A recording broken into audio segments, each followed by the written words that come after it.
আনোয়ারার চাতরি চৌমোহনীতে mobile court, জরিমানা ৩২,০০০ টাকা।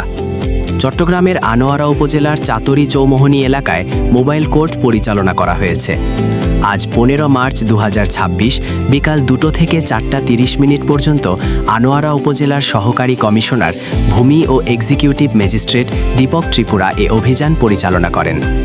আসন্ন পবিত্র ঈদ উল ফিতর উপলক্ষে যাত্রীদের যাতায়াত নির্বিঘ্ন করতে এবং চাতরি চৌমোহনী বাজারের সড়ক ও ফুটপাত দখলমুক্ত করতে সড়ক ও ফুটপাতে স্থাপিত কয়েকটি ফলের দোকান উচ্ছেদ করা হয়।